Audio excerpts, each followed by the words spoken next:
Welcome everybody to our roundtable on Reconsidering African Union, ECOWAS, that is the Economic Community of West African States, responses to unconstitutional changes of government, looking at the recent wave of coups d'etats in Africa. A warm welcome to everyone who's in the real room and everyone online as well, of course. In particular, I would like to extend a warm welcome to participants from the current MAPSA cohort in Addis and at the REX, and of course, Ambassador Jinnit, who is currently joining us this afternoon. My name is Ulf Engel. I'm with the Institute of African Studies here at Leipzig University. I'm teaching in Addis and Stellenbosch as well, and I will moderate this roundtable. Following an introduction of the participants of the roundtable, I will give a brief intro to the topic of UCGs in West Africa. We will then have an opening statement by Ambassador Jinnit and 2 or 3 rounds at the roundtable before opening up for your questions and comments. I can see that we have quite some knowledge and expertise around the table here. And as we have 150 minutes for the whole round table, we can take it easy. Everybody will have his or her chance to come in, I suppose. Let me start by introducing the panelists, and I will begin with Antonia Vitt, who is a senior researcher at the Peace Research Institute, Frankfurt, PRIF, or HSFK in German. Since last year, she's the head of a research group on African intervention politics. She's also leading a research project on local perceptions of regional interventions, looking at Burkina and the Gambia in particular, and at AU and ECOWAS interventions. Before joining PRIF, she has been a research associate both at the universities of Bremen and Frankfurt Main. She holds a PhD in global studies from Leipzig University with a thesis on the UCG, the unconstitutional change of government in Madagascar, and the way the AU and SADC have dealt with it. The book on undoing coups was published in 2020 with Vitt in London. Our next panelist is Christophe Hartmann from Duisburg-Essen University, where he is heading the Department of Political Science. He's teaching and researching with a focus on international relations and African politics. Since last year, he is also the director of the Institute for Development and Peace, INEF, at Duisburg University. His research focuses on the comparative analysis of different formal institutions, regional organizations, in particular ECOWAS, and Africa's relations with external actors. He holds a PhD in political science from the University of Heidelberg. Last but not least, Ambassador Said Jinnit. He has served as a special envoy of the UN Secretary General for the Great Lakes region 2014 to 2019, and before that as the special representative of the Secretary General for West Africa 2008 to 2014. Before joining the United Nations, Jinnit served as the first Commissioner for Peace and Security at the African Union 2003 to 2008.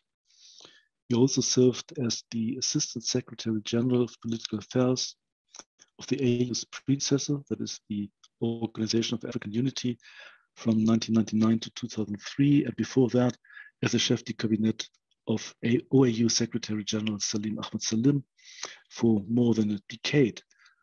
So he is a well-suited person to help us out with our topic today. During this time, Jinnit played a key role in the transformation of the OAU to the African Union and the development of the new African peace and security architecture. In June 2019, Ambassador Jinnit has joined the Durban-based African Center for the Constructive Resolution of Disputes as a special advisor located in Brussels, Belgium. I hope, Ambassador, you're still with us. I can't see you, but as I'm continuing with a short intro, I hope that you will be back soon. Let me briefly share my screen This roundtable actually is the first public event of a new research project, a network project on African non-military conflict intervention practices, which just started at the beginning of April. We, meaning Christophe Hartmann, Antonio Vitt, and myself, and a couple of research associates, all in all 7 doctoral students and postdocs who are working on a number of themes that will lead to the establishment of a database on African non-military conflict intervention practices in the long run by looking at various more epistemological questions related to data banks, but also by reconstructing the experience of the African Union in a couple of fields where our knowledge is quite limited in terms of at least the academically published knowledge. So we're looking at AU mediation organs such as the Panel of the Wise, PenWise, FemWise Africa. We are also looking at the role of the AU High Representative, Special Representatives and Envoys that have been appointed over the past 20 years.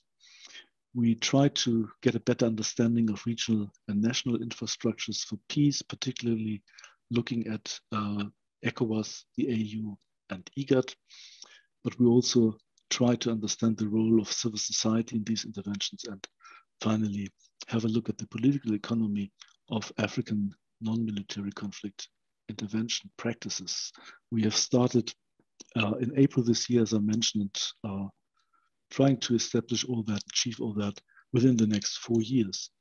Now, let me, after this propaganda spot, briefly introduce today's topic. We are talking about unconstitutional changes of government, mainly coups d'etats that have happened over the course of the last 3 years, mainly in West Africa, but there's a prehistory to that, of course, as you all know.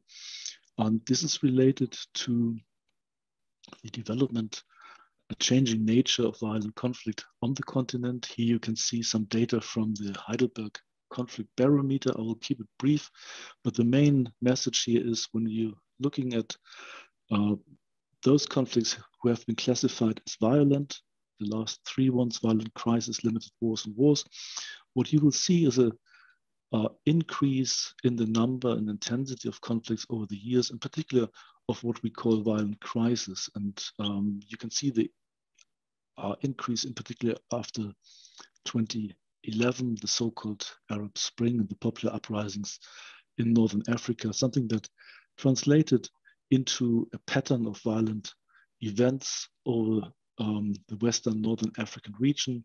Here's some data from ACLED that has been geomapped by colleagues from Paris.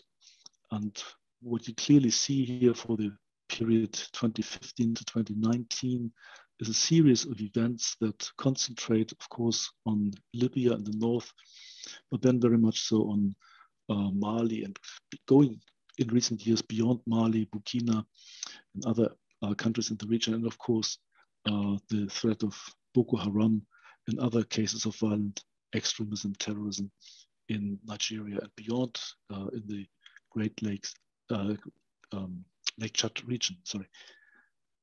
This has been depicted recently by Jonathan Sapiro in the Daily Maverick in South Africa.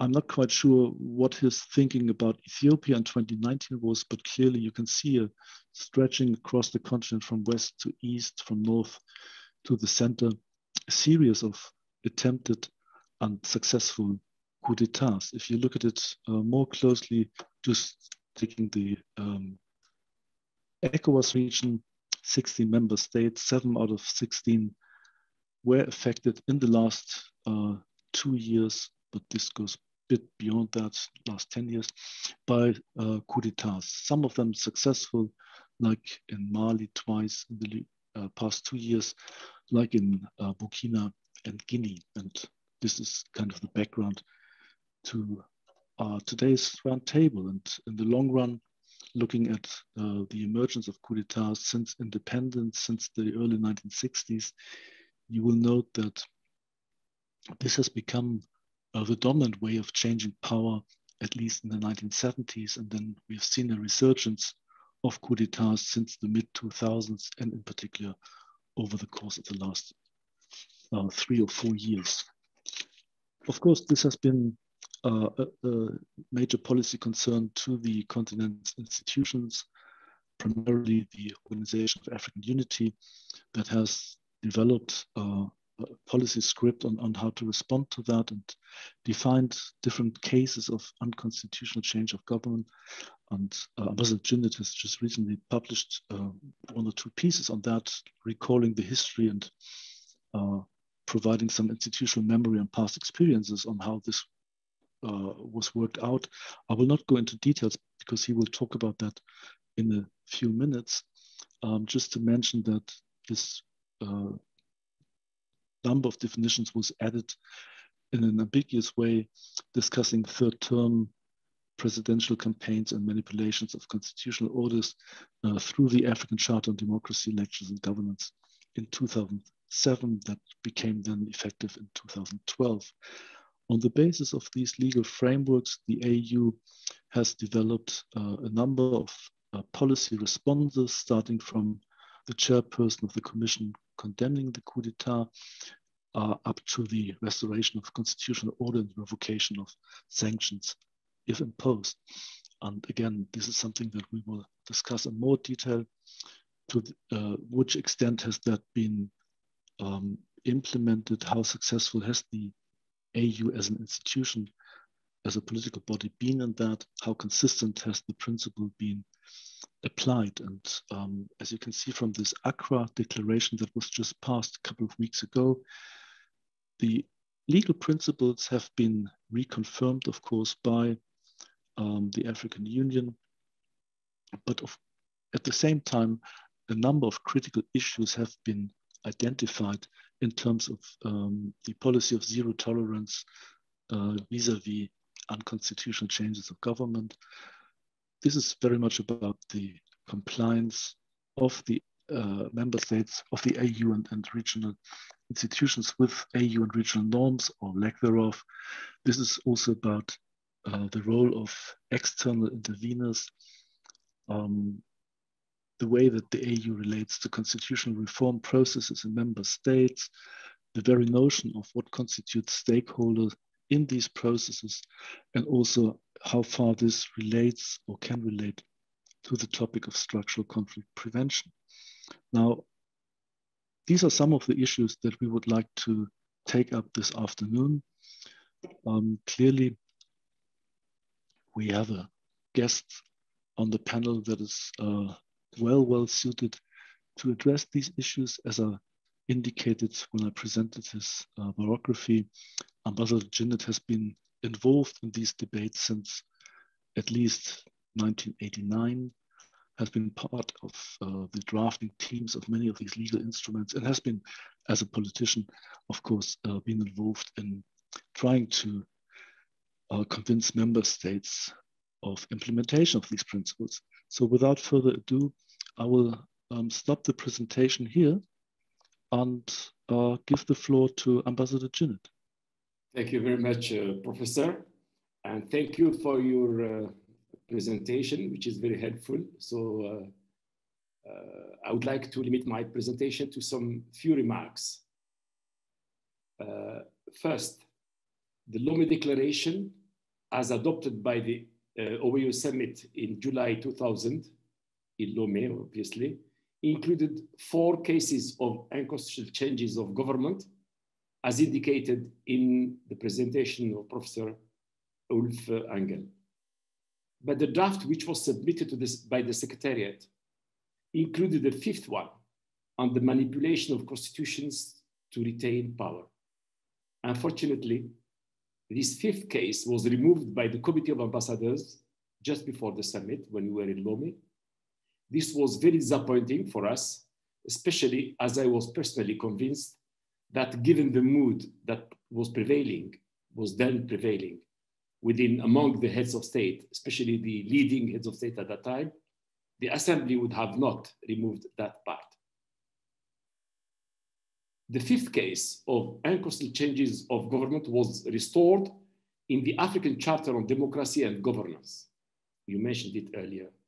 It included as unconstitutional change of government, and I quote, any amendment or revision of the constitution or legal instruments which is an infringement of the principles of democratic changes of government. But you admit that this formulation is rather general and vague because it's kind of a snake that eats its nail, you know.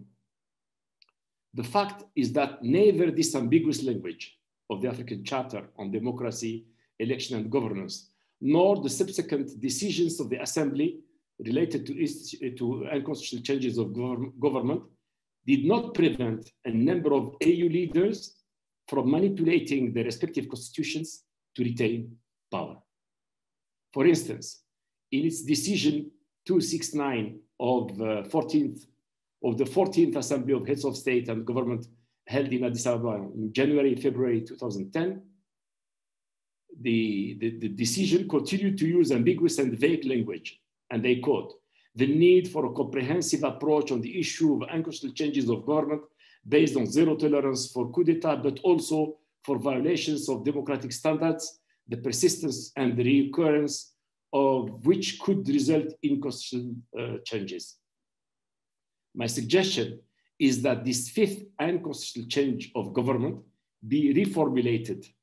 In addition to the generic formulation, it should specifically address the manipulation of constitutions to retain power. The intention is to retain power, not to change the constitution and then you have to do it by respecting the rule of law and democracy. This is the intention that should be meant. It could even elaborate and indicate that no incumbent president or head of government, depending on the institutional system, should stand for election after the revision of the constitution or the adoption of a new constitution beyond the terms provided in the constitution on the basis of which he or she has been elected. To be clear, we have seen, that's my third point, in many instances, such as in Comoros in 1999, Mauritania in 2008, that perpetrators of coup d'etats were allowed to stand for the coming presidential election. Generally, the AU requested the perpetrators to step down for a period of 6 months before the election. Generally, also, before stepping down, the perpetrators of coups have appointed close associates in the government and other election-related organs. I therefore believe that the African Union could also formalize the practice, which is more common, fortunately for us, according to which perpetrators of unconstitutional changes of government should not stand for the following presidential or general election. Fourth, I also believe that the recommendation on the limitation of terms in office, which was included in the CSSDCA. The CSDCA stands for Conference on Security, Stability, Development and Cooperation in Africa. Memorandum of Understanding, as endorsed by the OAU Assembly of Heads of State at its 38th ordinary session and last session of the OAU actually in Durban in July 2002, should and could also be given effect. The recommendation reads as follows: adopt by 2005, that was in 2002, and the instructions of the heads of state to the commission was to adopt by 2005 a commonly derived code of conduct for political office holders that stipulates, among others, an inviolate constitutional limitation on the tenure of elected political office holders based on nationally stipulated periodic renewal of mandate, and government should scrupulously abide by it. The instruction given to the commission is to develop that further in terms of limitation of terms in office. Fifth, I also suggest that the revised Lomé Declaration addresses the issue of dynastic succession of power. We have a number of African heads of state who succeeded their respective fathers, and this trend might continue in the near future if not adequately addressed.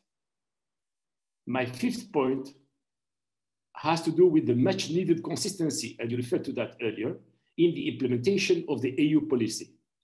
For instance, the taking over by Mahamat Idris Deby following the death of his father, the assassination of his father, was not considered as an unconstitutional changes of government, while the changes in Sudan, Mali, Guinea, and Burkina Faso were considered as such. In this regard, the Commission should act as the custodian of the decisions of the organization and ensure that there is consistency. I remember, for instance, a case where I was involved in 2001 at the OAU summit in Zambia. There was Comoro, which was under sanctions, and 6 or 7 or 8 countries took the floor to suggest that we should bring them back to the OAU because there were some movement towards the restoration of constitutional order. As then Assistant Secretary General for Political Affairs, I took the floor and I just reminded member states of their own decisions. And the chair was quite comprehensive, quite understanding, and he ruled that despite the fact that 7 countries took the floor, he ruled out against the 7 countries and in favor of the position of the Secretariat, just reminding them of their own decision. 7, in an article published in October last year, I argued that the Lomé Declaration should be revisited and updated to draw lessons from the past and recent experiences. The paper was distributed to all members of the AEU Peace and Security Council. I was pleased that the PSC members discussed this issue at their retreat in Oran, Algeria in December last year, and recommended that the African governance architecture and the 2000 Lomé Declaration on Unconstitutional Changes of Government be reviewed, and requested the AU Commission to undertake in-depth analysis of the 2000 Lomé Declaration on Unconstitutional Changes of Government and the African governance architecture, with the view to ensure that these frameworks and instruments respond appropriately to the challenges of the continent that the continent is currently facing and submit to the PSC for consideration. The PSC endorsed this recommendation, to make it short, and the Assembly also endorsed this recommendation, and the PSC requested that a brainstorming seminar on unconstitutional changes of government in Africa be held, and welcomed the offer by Ghana to host it. That seminar, and you referred to it, Professor, took place in March, 15 and 17 March, and submitted a series of good ideas if they could emulate a serious debate at the PSC or the Assembly, and that could lead to the amendment and revision of the Lomé Declaration on Unconstitutional Changes of Government. Finally, and since the AU is expected to review also its African governance architecture and the documents, policy documents on governance, I would like to suggest that the African Union should consider at some point the MOU on stability, development, and cooperation in Africa, which was a great effort to implement the CSDCA Solemn Declaration, I referred to it earlier, adopted by the Lomé Summit in 2000. The MOU included a number of far-reaching recommendations on governance, with clear deadlines for implementation, as I have indicated earlier. It would be helpful to find out where these recommendations stand since their adoption by the AU Summit in Durban in 2002. Thank you for your attention. Thank you so much, sir. That was a very great introduction to our afternoon, and you raised a number of important issues and strong suggestions of how the AU could continue. Before I give it to my colleagues, I have one question. In that paper that you referred to for Accord in October last year, you referred to a momentum towards reform that was important in the years 1999 to 2003, maybe. And you argue that this momentum was lost. Now, why would you say has this momentum arisen in the first place, and why was it lost? What is the overall policy landscape that influenced that situation? It has to do with the number of considerations, the context in the world, the context in Africa at that time, the leadership that was there at that time. I mean, remember you had Mbeki for South Africa, you had Bouteflika won, that means the first term in Algiers, you had Wad, you had Obasanjo, you had Konare, you had Malas, and many other countries. I mean, I'm not referring only to the big countries, but small other countries had played also their role. So at that time, the mood was, I'm talking about it because I was a witness, I was there at that time, and I could see, I could tell you, I mean, I give you just an example. In 2001, I think, when we were preparing for the commission, you know, moving from the secretary to the commission, I suggested, because I was at the OAU and I was essentially the one who made most of the proposals on the peace and security and governance package. So I suggested from my own experience that my portfolio, which was political affairs, which combined the political affairs and peace and security, should be divided into two. Because one, we were overwhelmed by the issues of peace and security, which requires a lot of urgency. So you are generally following peace and security because it's urgent. And also we made some progress on the governance. I thought that there was a need for one single portfolio to deal with governance, because governance is the best way of preventing conflict. I was then saying that we should invest in governance to prevent conflict. And I proposed that the second portfolio, the first one is Peace and Security Department, and the second portfolio should be called Department of Democracy, Human Rights and Governance. Let me tell you, I went to Abuja to the NEPAD Implementing Committee of Heads of State. I mean, there were some 15 or 16 heads of state or less that were leading the process of NEPAD. You all remember about the NEPAD, the New African Development Program. I got a resolution, in the resolution of the heads of state, implementing committee, support. Actually, they told me, no, it should be High Commissioner. Just to tell you my idea earlier that the leaders were ready for this kind of changes. I said, no, you cannot have a High Commissioner for Human Rights, Democracy and Governance, and then other commissioners. You know, you need to have some coherence within the commission. So in the resolution, they say, we support the idea of establishing a portfolio on democracy, human rights, and governance. And then it went to the process through the ambassadors, and they said, no, it should be called Political Affairs, Department of Political Affairs, bracket, Democracy, Human Rights, and Governance. Just that at that time, to tell you that the ambassadors were not as advanced in terms of new ideas as the... So that's why I'm saying that we should, the momentum at that time, we didn't see it. I mean, we saw it declining. I saw it myself decline when I was still there.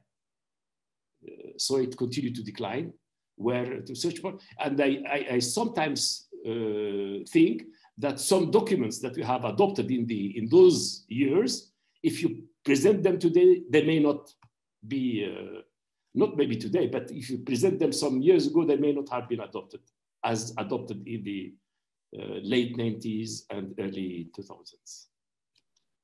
We've clearly seen that, and it's important also that you draw attention to the ambivalent role of the Permanent Representatives Committee playing in the whole thing. I'd like to give it to my colleagues, and maybe we can start with Antonia. If you have a comment, question, we can start a debate, I guess. Sure, thank you very much. Well, first of all, so thank you for all the participants for joining. Quite happy to see so many visitors and participants. I'm looking forward to the discussion. Maybe as a sort of general observation to share, and then I have a more specific question. As a general observation, I think there has been much more talk on sort of which situations to address in the context of the AU's anti-UCG policy. So which situations to declare an unconstitutional change of government. And there has been less concern or debate or sort of equivalent debate on how exactly to react and for what overall purpose. And I think this is reflected in the policy instruments themselves. And the reason why I'm sort of saying this overall observation is that I think what these recent sort of waves of coups, and especially West Africa, demonstrate is also the limited sustainability of the solutions offered by the African Union in response to unconstitutional changes of government. So Guinea-Conakry, Mali, and Burkina Faso have all experienced similar situations in the past 8 to 10 years. So they have already had experiences with AU's reactions to coups and sort of efforts to re-establish constitutional order. Obviously, sort of why we've arrived at these situations now isn't just a matter of one single cause, but I think it tells us something about the, as I said, the sustainability and the effectiveness of the solutions that have been offered back then. And these solutions are mainly sort of driven by the idea that you resolve quite complex political, but also socio-economic crises with a focus on re-establishing a constitutional order, the form of a democratic polity through the organization of elections. And I think there's much to say about whether this is sort of actually addressing what has been just raised, the root causes that have led to these situations of coups in the first place. Because what we see is that quite often these moments of coups are only sort of one expression of a much more long-term process of sort of political crisis and also socioeconomic crisis, much more complex situations that have exposed various parts of the societies quite differently towards sort of, these crises. And one of the, I guess, still open questions, whether the solutions at offer at the moment within the UCG policy are adequate to address these multiple crises, or whether there's something that should be amended in that regard as well. And I guess a second aspect that sort of is currently being demonstrated by what we see, and especially West Africa, is this large disconnect between the AU and the citizens in the respective countries. So we've seen massive demonstrations against ECOWAS and AU's involvement in returning the respective countries to constitutional order. But I think that sort of generally raised the question to what sense the AU's in its interventions actually receptive towards societal concerns, to what extent it could be made more receptive towards what sort of citizens in these countries think about these respective situations, and whether the AU's responses are in that regard sort of flexible enough. Or sort of receptive in a more open way. I mean, I think what Ulf Engel just mentioned, that I'm working on sort of a larger research project on local perceptions of AU and ECOWAS interventions in Burkina Faso and the Gambia. And without sort of going into detail, because we're sort of still, we've finalized the field research, but we are still about analyzing the plethora of sort of insights and data that we've gathered. But what we see is this large diversity in perceptions that really show that sort of both organizations are at the same time much more contested and criticized locally, as well as much more appreciated than it is usually taken into account. And one of the, I think, crucial questions then is, to what extent and how could the African Union address this sort of multiplicity of perceptions? And quite often we see, because we focus on sort of particular strands of the society that sort of then become the symbols of what the people in these countries actually want. I mean, in the recent cases, these are obviously the demonstrators that for many sort of seem to be those reflecting or representing the societies. But in fact, what at least our research really shows is that they're quite ambiguous and quite diverse understandings and experiences with the AU's interventions, but also expectations towards regional organizations and towards the African Union and ECOWAS in these cases in particular.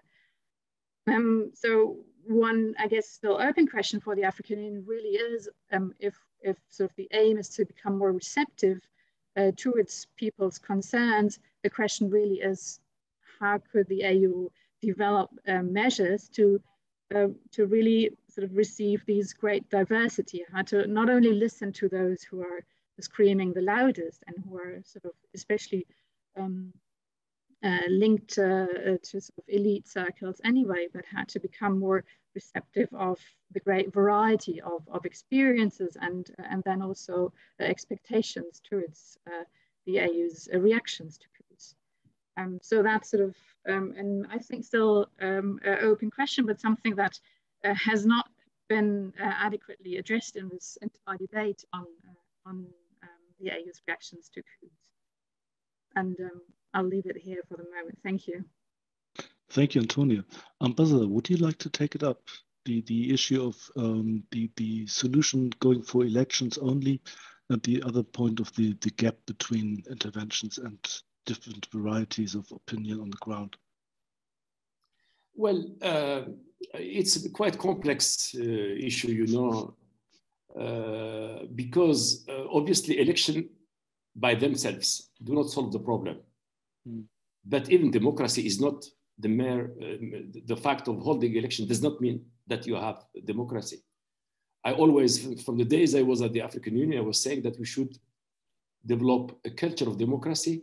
We should build institutions of democracy that are, you know, like the judiciary, when the judiciary is not independent, when the Constitutional Court is not independent, when the National Independent Commission for Election are, I mean, they pretend to be independent, but in fact, many of them are not independent from the incumbent regime. So all that is part of the problem. So it's not the fact that holding election does not make a country democratic. You have to invest deeply in the institutions and in the culture of democracy at school. I mean, it's something that is profound. Now, I know people have been saying, you know, that the AU or ECOWAS is not very responding to, is not close to the people. I mean, I must say, I mean, I've been working with the African Union, the organization I joined in 1989, and the organization I left in 2008 was not the same. Because really there was a genuine move towards opening up to the problems of the people. I was an ECOWAS, you know, I was society meeting in 2000, 2001, 2002 in the African Union. We were suspected that maybe we want to manipulate the civil society, but after that, civil society has been vocal in Africa. I remember one of the Comorian lady attending one of our meetings in Addis Ababa. She said, when I was in Comoros, I was undermined as civil society. But when I told them I was in Addis Ababa, they spoke and there was some movement for civil society movement. They started listening to me, you understand? We want to give legitimacy to the civil society in Africa. And we have established the ECOSOC we have established the Pan-African Parliament, which was supposed to come later in the establishment of the African Economic Community. It was short-cut and it was established. Many, I mean, women and peace and security, civil society.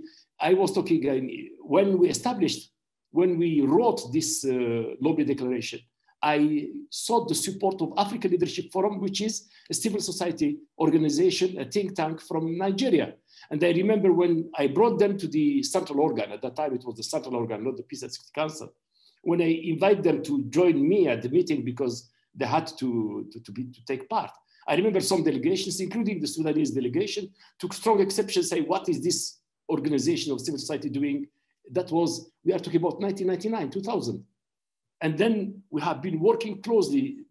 Civil society had huge access to the African Union till today. Think tanks are working with the African Union. I'm saying progress was made, but we are not yet there. We are not yet there. And then if you look at the root cause of conflict, we are saying that we should have a second or third generation of policy document on unconstitutional changes or government that could deepen the discussion on the governance causes, root causes of coup d'etats. At least if you could move that, but there are the economic dimension, and the AU has little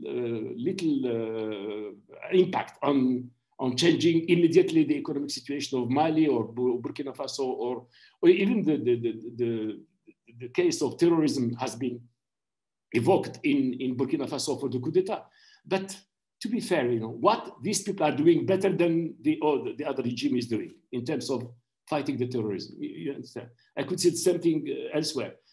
So I think if we move forward in terms of the points I made, but many others that could be discussed by the AU in terms of deepening the root cause in governance that could create coup d'etat, and that could, because we are talking about coup d'etat, we are talking about protecting democracy.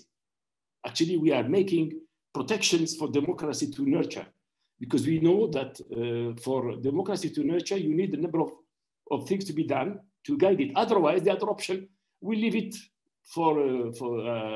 as I know, the people will decide, and then if they're not happy with the government, the military will take over, and then we go back to the beginning of independence in the 60s, when coup d'etats were natural, normal.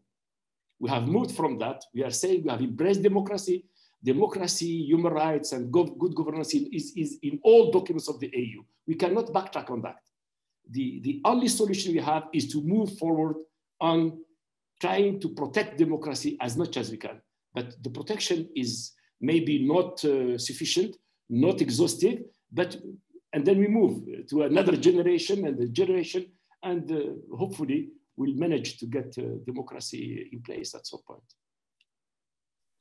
Thank you so much. And before I give it to Christophe, Ambassador, in various papers, you've argued that the implementation of the normative framework and legal scripts of the AU is key, and that one should prioritize implementations of decisions against defining new decisions. And that is the thrust of both Salim in '89, but also of the Kagame reforms.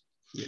But the question remains, when the momentum is lost, how do you make fellow African governments responsive to the needs of these just causes? And as a custodian of the AU policies and documents, what is the role that the Commission can play vis-a-vis these governments?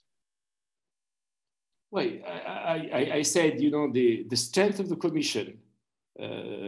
First of all, the Commission, when you read the protocol on peace and security, you see that the Peace and Security Council is exercising its authority in conjunction with the chairman of the AU Commission. That's a big change from the OAU, where the Secretary General was the just Secretary General.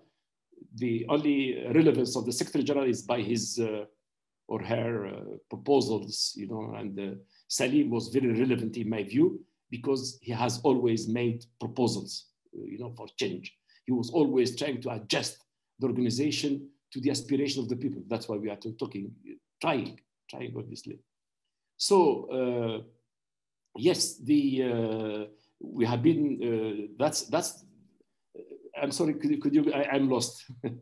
I think I got a little bit backtracked. I was just asking, Ambassador, how can the Commission and the chairperson make governments or member states of the Union more responsive to these debates? Yeah, that's what we see now. I was there, but I got lost at some point. Yeah, I'm saying that the Commission, first of all, has more powers than the former General Secretariat, because on peace and security, the chairman of the Commission has a say, because by the virtue of the protocol, the PSC is exercising, which is the main body, obviously, in conjunction with the chairman of the Commission. That means he has authority on peace and security. He can speak on peace and security, appointing special envoys, you know, taking initiatives.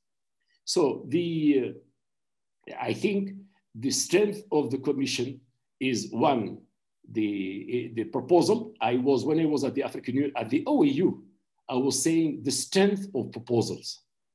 You know, I personally believe that we had a lot of strength when we were at the General Secretariat of the OAU, because we had the capacity to make proposals and to engage. And depending on the issues we were promoting, we go to the leaders, depending, you know, the same leaders are not always supportive of every initiative. But depending on the initiative, you know where to go to develop the strength, and then to get at that time, I think under the OAU, AU during that transition, the common denominators were higher than ever before. Because before, under the OAU, you could have a strong proposal, And if only 5 or 7 countries spoke against it, it was defeated. Now, under the African Union, we had strong leaders that supported an initiative, and then the 5 or 6 or 7 countries that were against, they just kept silent because the leadership was so powerful, saying we should make a change. We have changed, reversed the common denominators under the OAU and the African Union. So we have moved that because of the leadership. And again, it needs a commission that takes initiatives. And then you have, you work on, the assembly is a body, it's energy. It's like wind, it produces energy, but you have to go to where you need to go to get the energy to support your initiative.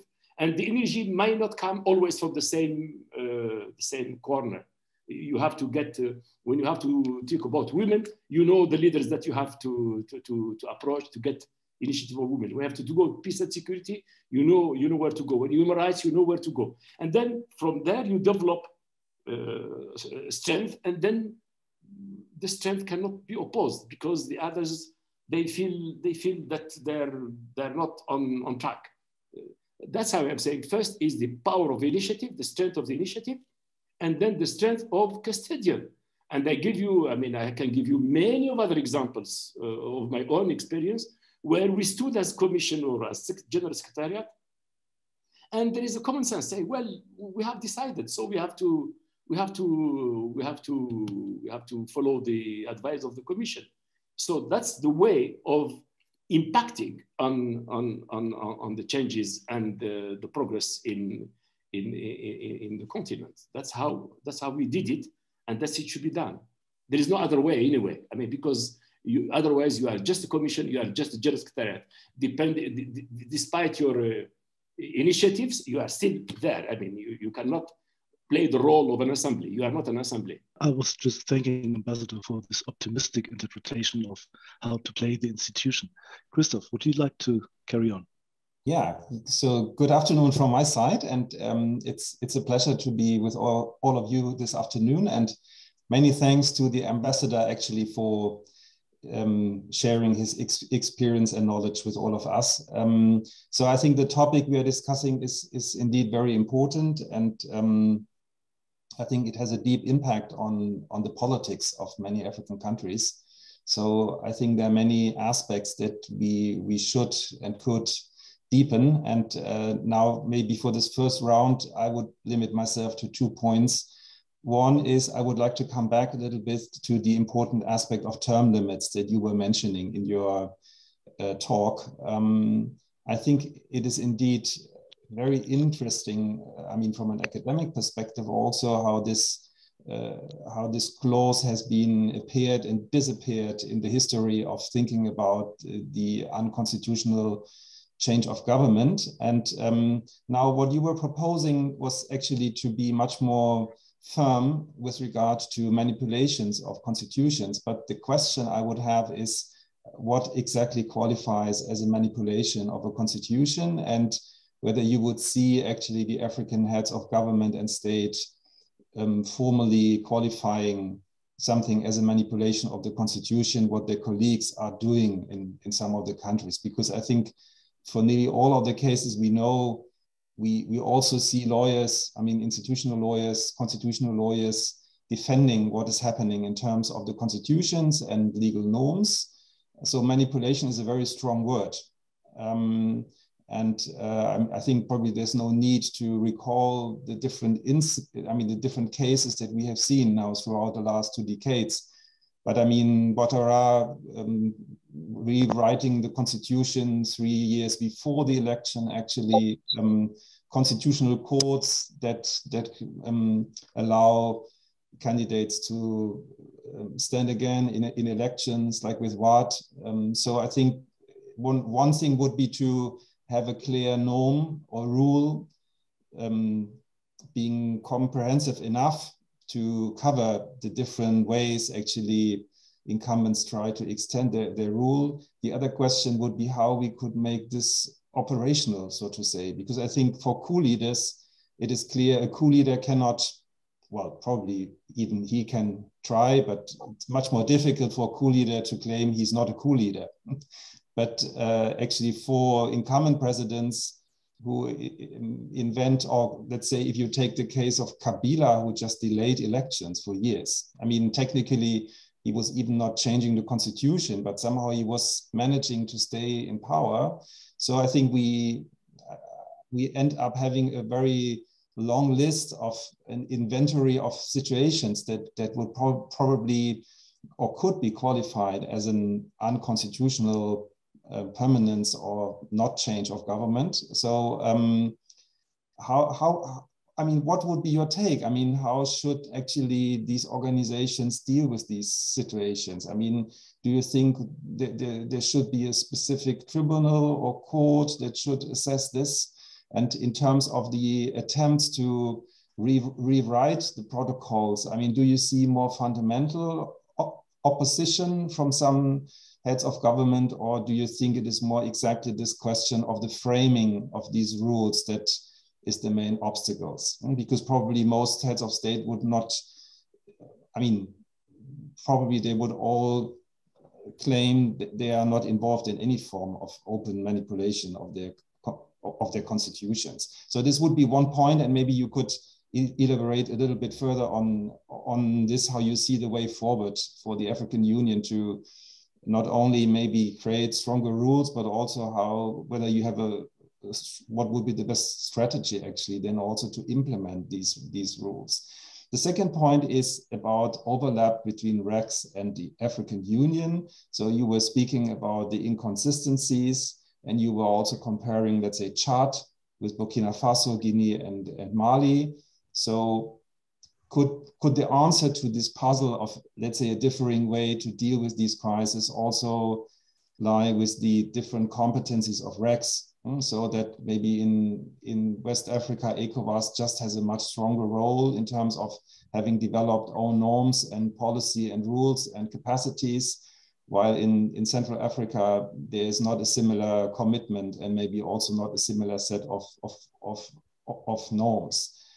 So, I mean, from this side, maybe we could see it very positive that we have RECs that have a very strong role. But I mean, at the same time, it has been claimed at least that having both of these actors being involved in the same set of policies could also create a lot of challenges, and that there might be rivalry and conflicts between who is responsible and who is leading.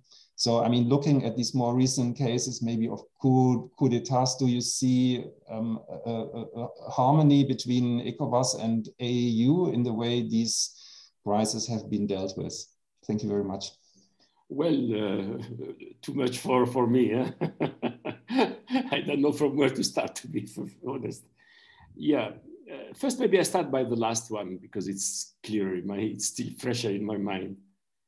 First, I mean, the overlap between the AU and the RECs. First of all, not all RECs have this policy on unconstitutional changes of government. From my experience, I mean, the most advanced was the ECOWAS, because it had a very firm position on unconstitutional changes of government. And we were on the same wavelength, essentially. At least when I worked both as OAU, AU, and then as UN in West Africa. In West Africa, we worked very closely. We had never had any difference of appreciation of the situation between the AU and with exception of Togo. You remember Togo? There was the unconstitutional change of government because the son succeeded to the father, and then from the AU, we made the Peace and Security Council actually took a decision, I think, but we made a very strong position that it was a coup. And then there was kind of, what can we say, manipulation of institutions by making the president member of the assembly, and then being the speaker of the assembly, and then in position to succeed to the father. But after making sure that the Speaker of the National Assembly, who was there, who was in Europe, when he came back to Lomé, he was taken to Benin, and he was almost sent to exile, so that to give us time to organize the arrangements to make to make the president, to conform the president to the constitution.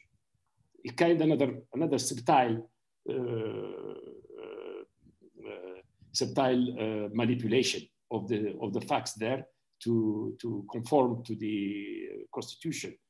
And when the President Konare wanted to appoint a special envoy for Togo because we thought it was still a change of government, there was, President Obasanjo, who was the chairman of the African Union, reacted to that and was not in favor of that. So with the exception of that, I think on Mauritania, not Mauritania because it's not ECOWAS, on Guinea, on Niger, on Cote d'Ivoire, we worked closely with the ECOWAS and we were on the same wavelength. It is clear from the case of the coup d'etat in Sierra Leone. There was a coup d'etat in Sierra Leone in 1997 and the ECOWAS reacted. And then, by the way, and the coup d'etat took place on 25th May, which is the Africa Day. So when the summit was met in Lusaka in June, July 1997, the Council of Ministers and then the summit took strong exception to the coup, and they have requested the ECOWAS to take all necessary measures to restore constitutional order. So from my experience, we didn't have differences being understood that it is normal that the regional economic groupings will be the first one to intervene because of the principle of how we call it? Principle of how we call this principle of subsidiarity. Subsidiarity. Voilà. So then we say always complementarity. That's why the EU should be there, and then they work together. Usually, I mean, when I was in West Africa working for the UN, whenever there was a coup d'etat, we went there as AU, UN, ECOWAS, just to show that there is no loophole. We all spoke the same language, including when, on behalf of the UN, I was acting against coup d'etats. Some of my colleagues in the Department of Burkina Faso were not happy because they're saying that the UN had no policy, such policy. And the UN recognized only state, not governments, you understand? But because of my involvement in Mauritania, this has prompted, and other experiences elsewhere, I don't remember which case, outside Africa, the Secretary General requested the policy document, which was approved in the UN, that authorized the Secretary General to take a number of actions when there is a coup d'etat. If the UN has moved a little bit from its impartial position before on issues of coup d'etats. So the region moves, and then the AUs work together and support, and more often than not, they work together. But in countries, you are mentioning Central Africa, it is the country which is avoid, it is the most complicated situation, the less advanced in terms of governance. It's known. I mean, it's not ECOWAS, it's not SADC, it's that region. But whenever there is no policy at the level of the region, the position of the AU prevails. The position of the continent prevails because the decisions have been taken by the assembly through consensus. So they apply to all member states. So that's what I can say about the overlap, the relation, and how they could work with the region. Now, you said how we can qualify the manipulation of the constitution, how we can check that there is manipulation of the constitution, establish that there is manipulation of the constitution. And you also refer to terms limit. Again, in 2002, the OAU summit, the last OAU summit, has endorsed a number of documents from the CSDCA, including, I read it earlier, the principle of terms, limiting the terms in office. And by the way, why is the terms of the commission limited? Because of that mood that prevailed at that time, that should tend towards limitation of terms in office. That's why you remember that under the OAU, there was no limitation in terms in office. I was the Assistant General, I could stand as much as you are elected, obviously. And then under the commission, it was limited to 2. And it was half women and half men.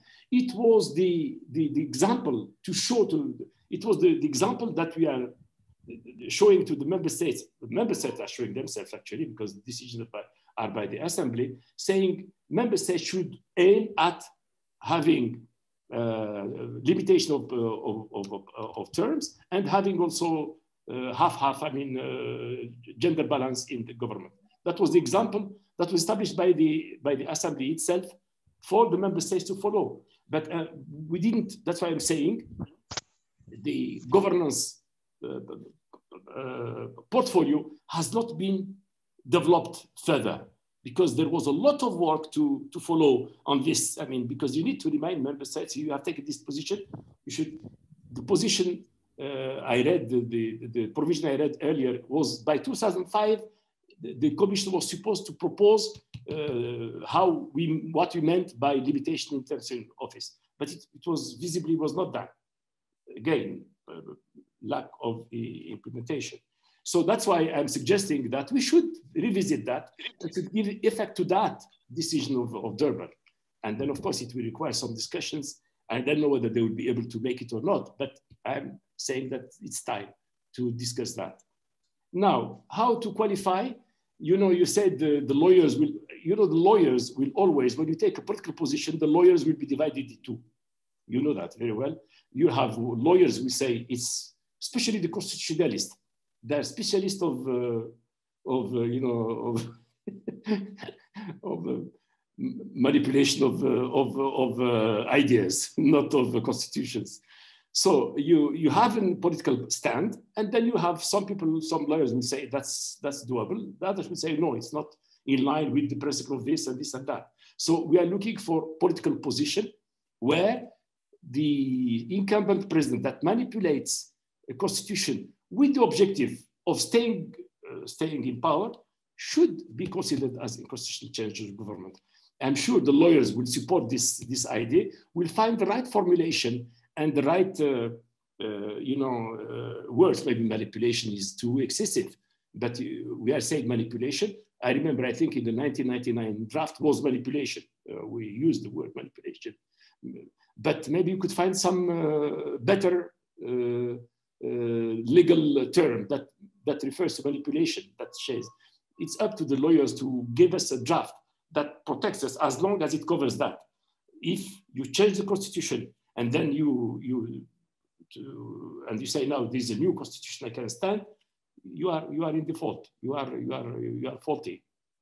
So that's, now you ask people to get it the right formulation is the work of the lawyers, and I am not a professional lawyer. I have some law background, but not a lawyer. Thank you, Ambassador. I guess we would have dozens of further questions to you, but I think it's time to open up, and we can come back to Christophe, Antonio, and myself later. If you want to pose a question, please use the chat function. I got the first question already coming up. If you could please indicate your name and the institution that you're affiliated with. I know that we have many people from academia, from the RECs, students of the African Union and the RECs among us. So please help us with that. And the first question comes from Paul Simon Ondi, who is the ISS director in Addis Ababa at the EU. Thank you very much, Ulf. And thank you to all the brilliant panelists for really insightful observation. And really, thank you too to Ambassador Ginit. Nice seeing you. My question is, Ambassador Ginit, you were referring to the reform drive in the 90s, end of the 90s, beginning of the 2000s, that ushered into these literally frenetic, this flurry of frameworks and norms that the AU was able to produce. But nowadays we seem to be backsliding, and we kind of witnessing a sovereignty turn at the AU, whereas we see reform happy commission that is moving towards supranationalism, literally, and member states, particularly in the PSC, being a staunch defenders of intergovernmentality. So how do you see that? I mean, how, my analysis is that member states are pretty much in this particular issue, even though we can be happy that they are going to Malabo after being in Accra, showing that they see the loopholes in the frameworks, but we seem to have this gap, this discrepancy between the Commission and the member states. Also, I think one of the problems we might have is to think that by fixing the frameworks, we will fix the practice on the ground.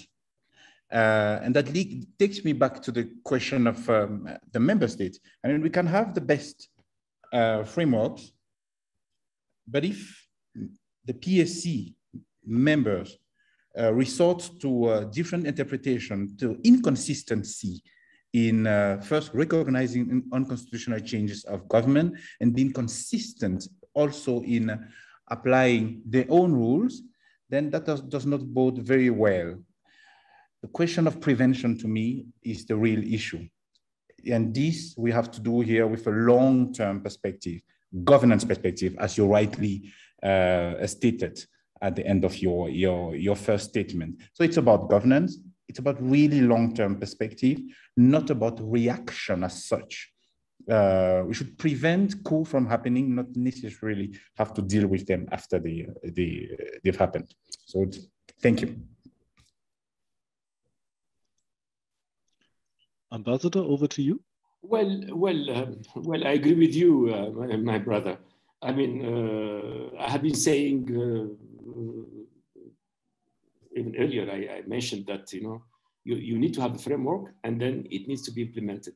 And then it needs to be implemented consistently if you want to make progress. Because I say, yes, there is, you say you are mentioning about the gap between the Commission, which is forward-looking and moving forward, which is very good, positive on these issues of governance, and the member states, which have their own interest, they are driven by their own interest. So I'm saying the advantage of the Commission is that it has access to the members of the PSC, which are essentially ambassadors, but it has access also to ministers, and it has access to heads of state. And then I suggest that we should use all kinds of initiatives to convene, to take the energy from, especially from the heads of state. I think we should not neglect the capacity of heads of state to accept to move forward. But for that, you need you have only one summit a year. It's not enough.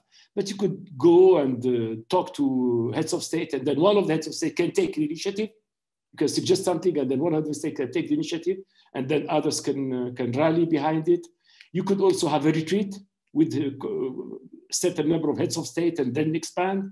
You have a number of, you have to be creative, to seek, to get in your membership the level and the energy that you need to promote an initiative that is there. For example, on the issue of unconstitutional changes of government. Of course, if you make a proposal and then you give it to the ambassadors and then they say no, it will not move. It will not move, it dies there. But if you say during every time you embark on, you need to lobby. You have the lobbying capacity function of the Commission on the initiatives, because it's good. It's consistent with previous decision of the African Union. The most important is consistency. Whatever you propose as Commission is part of, we have, as you said, you have so many norms in the African Union, very, very well developed and very advanced norms. So you could elaborate on any of them, and as long as you derive it from a decision of the Assembly, you have all legitimacy to seek the support of the membership into your initiative. That's the way I'm saying. That's the only way of bridging the gap. Otherwise, if you act as a bureaucrat and you have a proposal, you push it to the Committee of Ambassadors and then you wait, then you'll be waiting for too long. Thank you, Ambassador. Next on my list is Mohammed Abdullahi. Okay, thank you very much for this opportunity. It is the best initiative to do that, because West Africa need that initiative for that. I have one question for Ambassador Dalil. Thank you very much for your contribution. Okay, I say today the problem in Mali and Burkina Faso is not a problem of democracy, because the ECOWAS understand in democracy is election. Democracy is not election, same. Because if you want to have a best system democratic in the country, you must building a best system governance in the country. A governance of a governance of a system of education, and to help the student to know what is a democracy, what is an election. Because before election, we have a lot of system. For example, we have an economic commission, national independence. If this commission is not independent, I think the whole country of West Africa, ECOWAS, must do a municipal or legislative election before president election. If you have a municipal and legislative election before the president's election, that election will be good. That's my contribution. Thank you very much. Ambassador Jinnit, would you like to briefly respond? Well, I agree with him. I mean, I mentioned that earlier. I said, elections by themselves are very important part of the democratic process, are not enough. You need to have a democratic culture, and you need to have institutions that sustain democracy, including the National Independent Commission or the independent body for election, the Constitutional Court, the judiciary, the free media. I mean, democracy is larger than election.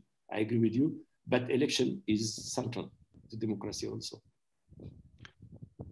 Now, there is a comment or question in the chat saying, is the African Union complicit in selective labeling when UCG occurs? And I guess the case in mind would be Egypt or Chad.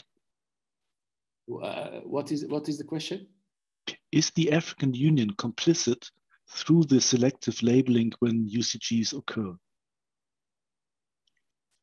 So I guess if I interpret it correctly, the question is about different standards of looking at what we would consider to be a coup d'etat in some historic cases, but then not applying the policy script that is laid down in the Lomé Declaration. Yeah, again, I mean, we have addressed this issue earlier. We said that decisions should be implemented and should be implemented in a consistent manner. That applies to the African Union, it applies to the United Nations, it applies to the US, it applies to all of us. And the double standard in implementing decisions is eroding credibility of any institution. So I stand for implementing decisions, and they say, you are right, you remind me of when Salim came and he started the reform, say we should limit the decisions and focus on implementation. And 15 years or 20 years later, Kagame came with the same idea.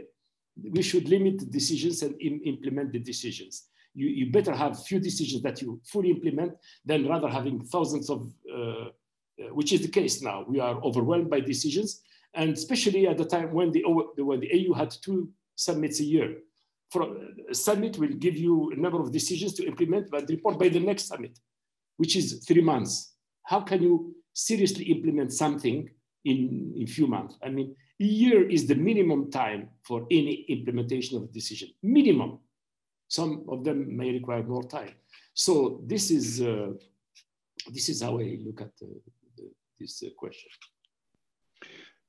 Dimple, you're next on my list. Good afternoon, everybody. Thank you all for your excellent presentations, and Ambassador Jinnit, it's very nice to see you again. Mine is very short, and I would like to talk to the complex geopolitical interest of former colonial, imperial, and emerging powers in Africa, which has created a very chaotic political, environment in many of the West African countries that are undergoing or experiencing coups at the moment. How is the AU navigating these complexities and engaging with these powers, which are also funders of the African Union in many respects? The second question relates to maybe your thinking around the decision-making processes within the African Union and balancing the imperative to coordinate and cooperate with the international community, which is also giving support to the AU and individual member states. Would you say that the acceptance of what is constitutional and what is not in the change of regimes that we've been seeing in West Africa is also partly influenced by external partners? And I'm referring to France's support to the coup in Chad. Last question, and I think Prof. Wolf mentioned it, you mentioned that I think you may have been there in Accra, Ambassador, at the AU Reflections Forum on Unconstitutional Changes of Government. I hear that the idea is to develop an additional protocol to the African Charter on Democracy, Elections, and Governance. And the intention is to close the loopholes in continental and regional response mechanisms in addressing coups. Now, would you see that as a sustainable, efficient solutions in addressing the dynamic that we are talking about at the moment, developing an additional protocol? And I mean, of course, also we know that the Charter has only been ratified by, is it 34 countries? And it's not being really implemented on the ground, as Paul Simon was saying earlier. Why is there preference for developing an additional protocol to the Charter and not something a little bit stronger within the framework of the AU's peace and security, maybe council, or maybe having a stronger sanctions regime? What is a more legal and legally binding solutions in addressing these issues? Because governments are not really serious about addressing the root causes of conflicts in governance. Yeah, thank you. Well, I mean, on the Accra, I was supposed to be there, but I could not make it. I think it's in the way things have been done in the AU, that's the right approach. I mean, the tradition of the African Union is when it makes to make a new policy or to review a policy, it brings together a combination of member states on the one hand, experts and civil society and others on the other side. So it's a combination. And I think in Accra, there were also representatives, non-civil society members and others, because that makes the strength of of the proposals of the African Union. At least since the time I was there, all proposals have been made with the support of think tanks, individual experts and civil society, women, and that. So in what form the amendment will be, I have no idea. Honestly, I was not there. When I read the documents which I read earlier in my presentation, both the PSC and the Assembly spoke of reviewing the Lomé Declaration. That's the anchor is the Lomé Declaration, which is specific. The Charter on governance is general, which is very important. Charter is a very important document. But I think they want first to adjust the Lomé Declaration. But if you adjust the Lomé Declaration, ipso facto, you need to adjust the Charter, because the Charter needs to be consistent with the Lomé Declaration, whatever, revised Lomé Declaration. So I have no idea of what they want to do exactly, but this is what I read in the documents. The rest lies in the capacity of the member states to implement and to accept their own decisions, in the capacity of the Commission to follow up and remind the member states of their obligation. We have spoken about that.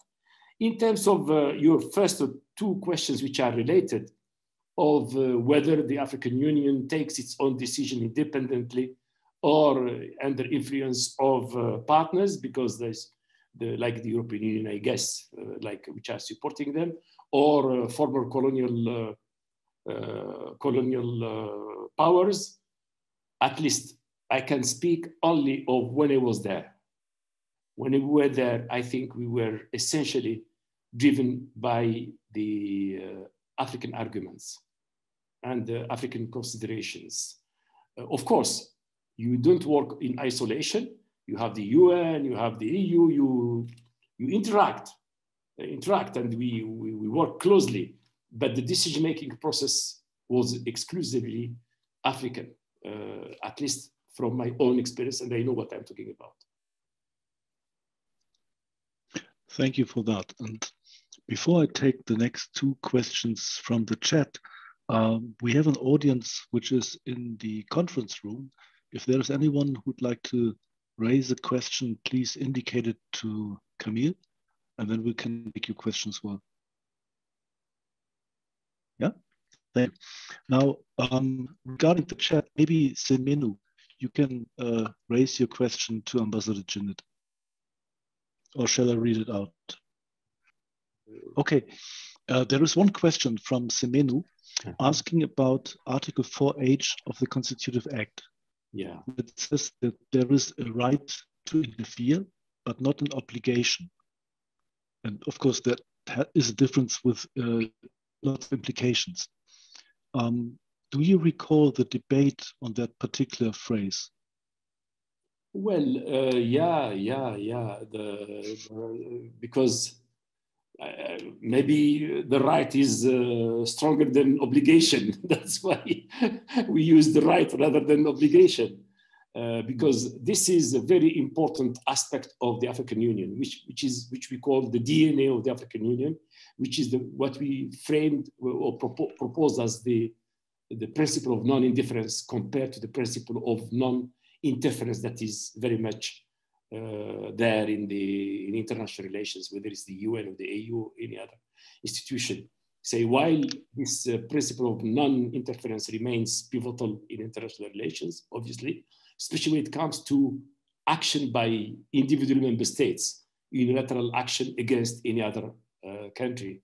But when the assembly acts together with consensus, as an African consensus, we believe that that decision should not be considered as interference, but rather the expression of non-indifference, of care by the African Union. We developed this principle at the time when the UN were developing the principle of responsibility to protect. Mm. So the responsibility to protect was reformulated in our own language in Africa as the principle of non-difference. That means you cannot remain indifferent to the suffering of your fellow Africans. And therefore, we injected in the Constitutive Act, in the principles of the Constitutive Act, two parts. One, on the right of the Assembly to intervene in cases, in a number of cases like crime, genocide, crime against humanity, and war crime, a number of limited where the African Union has the right to interfere, to intervene. And then, in response to that member states have the right to ask the UN, the African Union, to come in support. That's how we frame it. But at that time, there was no discussion about the right or obligation. It was never raised. It was formulated as such, as the right. But our understanding is that it covered what we wanted to say at that time. In the chat, we have Emmanuel. Would you like to pose your question? Yes, thank you so much, Enga. I was trying to comment earlier. It was a question I put out there on the chat. Excellency Djinnit, thank you so much for the contextual response you've given to the questions.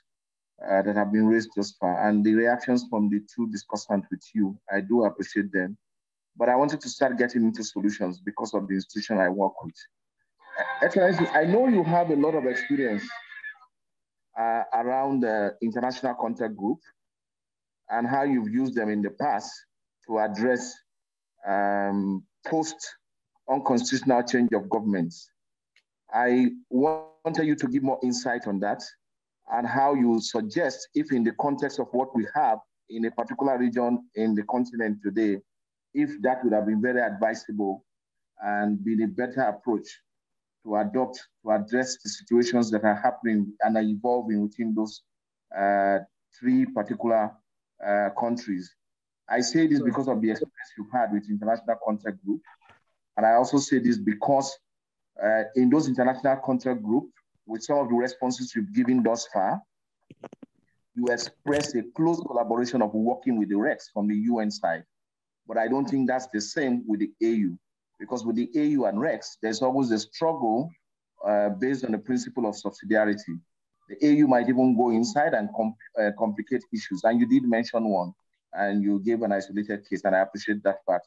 So my question is, do you think an international contact group made up of ambassadors who are in country where there's been Let's go in the African Union. Yeah. Okay, I will show you. Colleagues from the AU, could you please mute yourself? Okay. So okay, sorry. So I was stressing on that point based on your experience working in international contact group and giving a clear description of what that has been with your experience that I've seen watching you at those instances and how successful it had been. I am saying, don't you think that approach can still be best used in three countries just now where we have unconstitutional change of government on the one hand? On the other hand, I want to find out from you, as a way of solution and remedy for addressing unconstitutional change of government, don't you think if we redefine the protocols that speak to the establishment of the AU court and the REX court, it would be a best approach to address non-constitutional change of government? For example, if you insert a clause there that in any member state where there's an unconstitutional change of government, that recourse by any state actor or the government has just been ousted, maybe through a coup d'etat, to the African Continental Court and the REX court, can be a way that restitution can be gained and there'll be quick return to democracy. I'm putting that closer to you. What would be your idea and your thoughts on this? Thank you so much, Excellency. And thank you, Excellency. Post out of UNOAS and the AU, you are doing so well. I'm very proud of you, Excellency. Thank you so much for all the bright ideas. Thank you very much, my dear brother. Well, from my experience again, the formula of the international contact group has proved to be effective in a number of situations, including in the one I have in mind, which worked very well, is the case of Guinea. We had also international contact group for Mano River Union. We had it before for Liberia. We had it in a number of situations. They worked extremely well because, number one, it brings all the institutions that have a say in a given situations, so that to make sure that we are all speaking, working in one direction, and that we are not working at cross purposes. This has proved very, very pertinent. And number two, while there was the international contact group, the leading role was always to the regional economic groupings and the African Union. For instance, the case of the international contact group in Guinea was co-chaired by ECOWAS and the African Union. I remember being at that time representative of the UN. I used to joke and say I'm the co-chair. So I was not the co-chair, but I was the co-chair. I was just making them work together because, of course, I have my identity as an African and an African Union and OAU. I think my collaboration with my colleagues was really very, very turned to complicity. So the leading role was to the regional, to the Africans. in this case, ECOWAS and the African Union, and with the UN just backing them, and the rest were there to make sure, and then we all played the role to make sure that none of us will try to escape and to go on his own or her own vis-a-vis the context. And it worked extremely well. In the case of Guinea, till the election, we worked as one. I think we had a meeting every month or every 2 months. And I remember using my plane, as when we had a plane, and the plane became one of the tools of the group to work together. Even when we traveled, we worked in the plane. So it was a wonderful experience from my experience. There have been other international groups which are more pro forma, not mediation, not active. It is just to follow developments in a region. So it's not the same dynamics, you understand? They meet, they make a communique, but still it was very helpful, very helpful. That's from my experience. So whether it will apply to Guinea and Mali and Burkina Faso, it needs to be assessed on the ground. I mean, if I was there, if I was in West Africa, and you ask me whether I will respond to you, I say, I think that's the only solution. But you know, part of diplomacy is creativity. And then for every solution, either you take the generic international contact group or you take an ad hoc way of settling problems. So I prefer not to say that you should, out of necessity, establish the international contact group because it has worked before. You know, I always think that you should assess the situation and use the right formula that has more chance to produce the. Now, on your suggestion, it's one of the kind of suggestion that needs to be discussed. I honestly didn't think about it, but why not? Although I mean, the idea is that the Peace and Security Council is the policy-making body for issues of peace and security at the image of the Security Council. We have tried to Africanize the peace, the Security Council of the UN, but within the African Union context. So, but if we can give a role to the court, that will require some work, definitely adjusting the instruments. But I believe that the centrality of the role of the PSC, knowing the African Union, cannot be changed. It's not that I'm saying I prefer that, but because I was part of those who proposed the PSC to succeed to the former mechanism, the central organ, which was not very effective, by making this PSC more effective because it's elected, it's, you know, it has more power. But it's an idea among others that needs to be discussed. I have no strong view at this point, but I could say that it could be a good idea. Yes, why not? Okay, thank you so much. There are a number of hands up and I can see some more in the chat. But before that, I will give it to Antonia, please. Thank you. Yeah, thank you again, Ambassador, for sharing these insights about your vast experiences. This is extremely fascinating. I would like to dig a bit deeper into the implementation and the practice. You said that it is not only about having good policy frameworks, but it's about implementation. So I would like to look into this a bit more. And especially in light of sort of the recent events in West Africa. What we, I think, see currently, especially obviously in Mali and Guinea, is a great portion of resistance on the part of the sort of putschist regimes vis-a-vis the African Union and ECOWAS.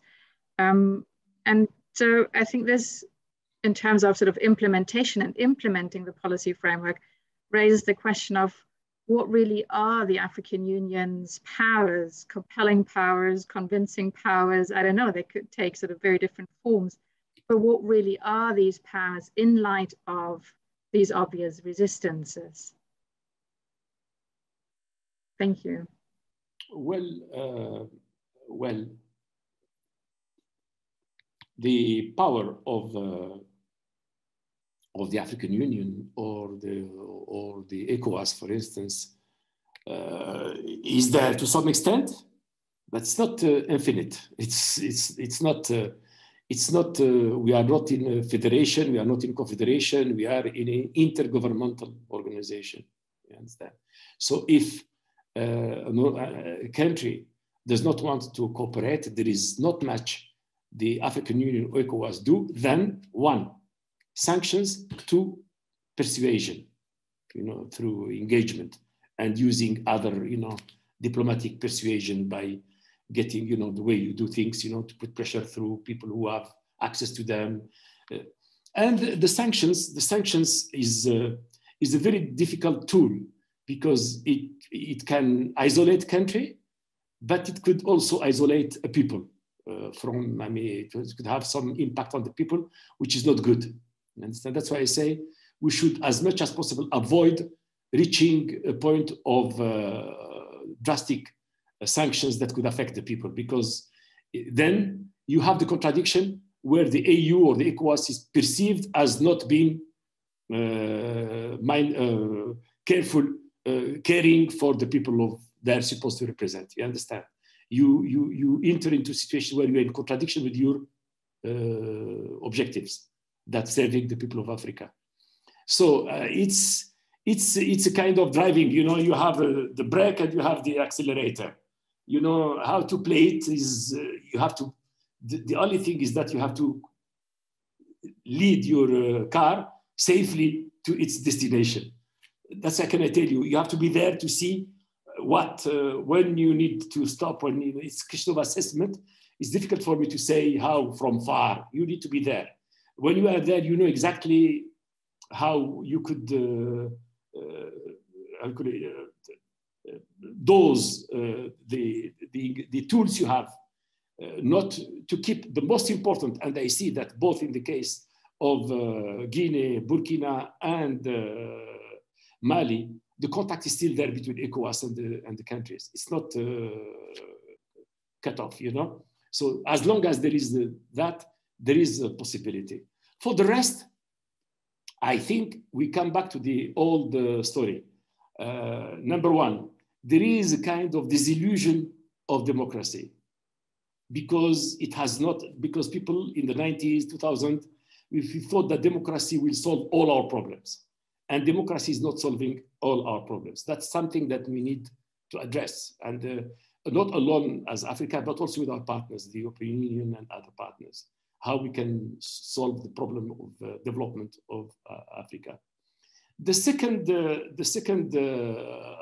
problem is, what can I say? The region is trying to help, but it's limited in its action. So it's, as I said earlier, it's a combination of tools, and then we have to move forward. And then we hope that we could do at the same time when these countries are, I think, are overplaying this issue of disillusion of democracy and the issue of security. And I personally believe, as I said in a recent interview, that coup d'etats are a wrong solution to a real problem. So how we can put all that together, I think the issue also of inconsistent double standard does not help the AU and you. And I personally believe that the fact we handled Chad has, to some extent, radicalized the other coup d'etat, say, if you do nothing on Chad, so why would you do anything against me? You understand? We have been talking about all that, implementation and consistency. Again, double standard. The authority of an organization lies to a great extent in its capacity to implement, consistently.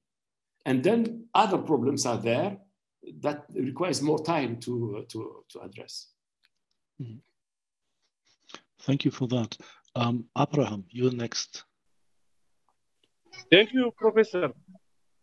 As you know, the Lomé Declaration was adopted by African leadership such as the Mugabe, Bouteflika, Gaddafi, Al-Bashir, Santos, and so on. And there's a public perception that this declaration is adopted not to transform Africa democratically, rather to protect those long-staying and power-seeking personalities. And in order to avoid this perception, I think I support the argument of Ambassador Regine to revisit the Lomé declaration in accordance to the contemporary African governance demands. So what is your, I want to ask Ambassador, what is your perspective on the relevance of the Lomé declaration to the current leadership and governance and democratic administration demands of African states? Thank you. I admire your brief presentation and discussions. Thank you, Professor. Thank you very much. Well, what can I say? The leaders you have mentioned, some of them have not been protected by the Lomé Declaration, because some of them have been ousted from power. The case of Mugabe has been ousted from power. The case of Bouteflika has been ousted from power when he wanted to, when he manipulated the constitution to remain in power for a third term, fourth term, and he wanted to go for a fifth term, and there was demonstrations and he left power. So despite the Lomé Declaration was not meant, I can tell you, to as insurance policy for the standing incumbent president. That's why I told, as I said, we have also mentioned the manipulation in Lomé was part of the manipulation of the constitution, was part of the draft. It was removed and it was restored in the Charter on Democracy, but in a very general terms that is not appropriate in my view. It needs now to be, as you said, it needs now that there is an opportunity for review. We may not get all what we want, but the important thing is to move forward, to add to the charter, to the Lomé Declaration, a number of layers to protect democracy. And that's what is in question in my view. Thank you. Mahamadou, you raised a point in the chat some time ago. Would you like to come in, please? Yeah, bro. In the chat, I was saying, first of all, good evening for everyone, and thank you, Ambassador, for the well-put presentation. I was asking about what are ECOWAS and African Union are doing regarding the illegal change of constitution itself, because UCG are like considered as coup d'etats, but there is also in this region like an illegal change of constitution itself. So how this regional organization and the continental one are perceiving it, and what are the legal sanction of it? What do you mean by illegal change of constitution? Ambassador, he was referring to third or fourth terms. Yeah, well, okay, that's not illegal. I mean, I don't know, is the terms illegal that got me a little bit confused, yeah, but we are saying, I hope Mr. Mahamadou is still with us. Yes, I'm here, Ambassador. Thank you. Yeah, no, I understood your question, and we have been talking about it. We are saying that manipulation of constitution or a change of constitution with the intention to perpetuate yourself in power should be included in the policy framework as unconstitutional change of government. That's the proposal, and so far the ideas that have been discussed by the AU, including in the Accra document, this idea is emerging. So I hope that it will go through. And the proposal, and I say the proposal was very much in our draft in 1999, 2000. It was removed, it was reinserted, but in a very generic manner. And the idea now is to formulate it in a such manner that it says what it means exactly, that we should discourage incumbent heads of state from changing the constitution for seeking another term beyond the terms that are allowed by the constitution that on the basis of which they got elected. Thank you. Dr. Brown Odiji from ECOWAS has lost hope to raise this question. You dropped your hand. Brown, are you still there? Yeah, thank you very much. I'm still very much here. I think the last two interventions actually seems to speak to the question I was about to ask about the unconstitutional change of government and the terms, the term limit or changing the constitution for the incumbent to remain in power. And it's quite interesting how it was, of course, these debates have started several years ago. But my really concern is about when the ambassador said when it was inserted in Lomé, it was the ambassadors that removed such, maybe they are removed such a construct, in the draft. And it's still very much the same today, the way I look at it. Because when you see government representatives, always if such progressive thing you want to put in a protocol, they see it as not reflecting the wishes of the government. So it's really, I don't know how you think such can be overcome, because when you talk about strengthening democracy or protecting constitutional change of government, member states easily think about how to strengthen sanction regime for those that carry out coup or that remove democratically elected government, and to strengthen the sanction regime as a step of strengthening democracy, but not to address the issue about unconstitutional change of government or through issue about tenure elongation, and that is the dilemma. One, as you rightly said, regional economic communities of organization being progressive about how to really ensure that there is time limit, but why the member states are really thinking about more sanctions for those that change, the military coup plotters, but not those that change the constitution to keep themselves in power. So it's really, I don't know the strategy to go about this in the ability to ensure that such constitutional, review of the protocol captured those real essence. So maybe in terms of looking at solution way forward, how do regional organization, is it through the ambassador you want to still lobby, the ambassador that are representative of the government to consider the document and are unwilling to shift ground? How do we think out of the box? Is it through the civil society with the member state listening to civil society group? Is it through international partners? So what is the solution? Well, the solution, there is nothing you can do against the normal work of intergovernmental activities that goes from permanent representative to ministers to heads of state. That's the way diplomatic work, as you know very well, is done. You cannot change that. What you can change is the interaction with member states. You could make a proposal and submit it to the ambassadors, and then if you are not happy with the way the ambassadors have reacted, you have still the possibility as a commission to take it directly to the council. And as the chairman of the commission, you could take the decision to take an issue directly to the heads of state. And then if you have lost your battle with the ambassadors and the ministers, with heads of state, you are totally defeated.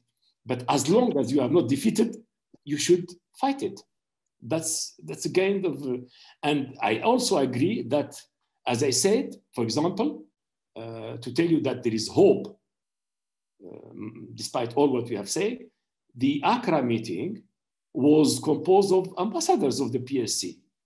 and others, non-ambassadors of the PSC, most probably civil society. That's the way the African Union has been always conducting its work, is bringing member states together with civil society and the experts and others. And they have the Accra document included some progressive language, including on manipulation of constitutions. So I hope that at least on this matter, the PSC and it will go through. And I hope that will go further than that. That's why I'm proposing 4 or 5 avenues, but others could have other ideas. I mean, it's about governance.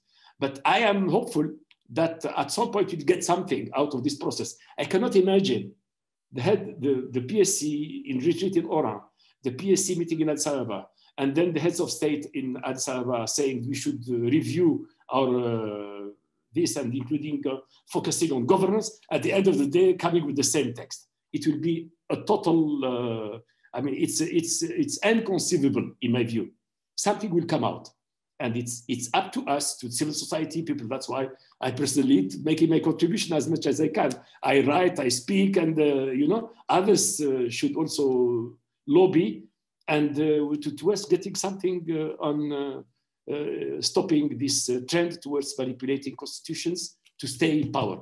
You could change constitution, but it should not be linked for you to stay in power.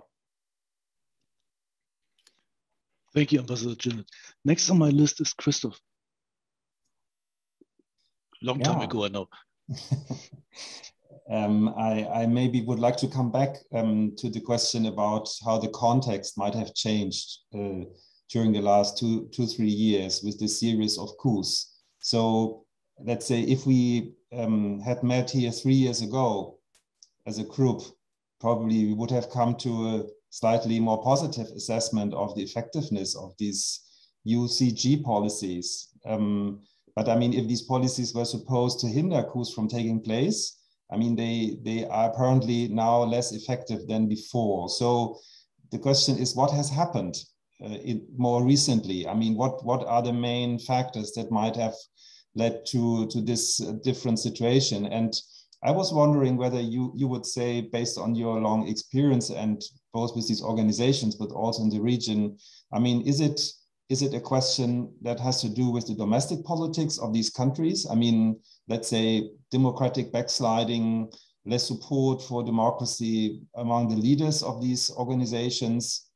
Is it a question of the different international environment? Let's say more external actors not being interested in constitutional rule that become more prominent or that support some of these governments? Or is it the fight against jihadism and these armies that feel more powerful now that they have key positions especially in the Sahel countries, and that see themselves as the only protector of the populations, and that might not be that might not be willing to even being threatened by any sanctions of regional organizations. So in your view, what are the main, let's say, triggers of these changes? You know, a very interesting way of asking the same question we have discussed earlier. You know, I saw in every time the AU or ECOWAS, let's talk about the AU, failed to be consistent with its position, there was some interference with other considerations. And the debate is the debate between security versus democracy. Democracy is good, but we prefer security. You understand? That's the sense. I mean, I can give you an example. When there was a coup d'etat in Mauritania in 2008, 2009, there were countries, I mean, a country like Senegal, who was one of the most committed to the values of the African Union, supported not supported the coup, but cooperated with the President Abdelaziz.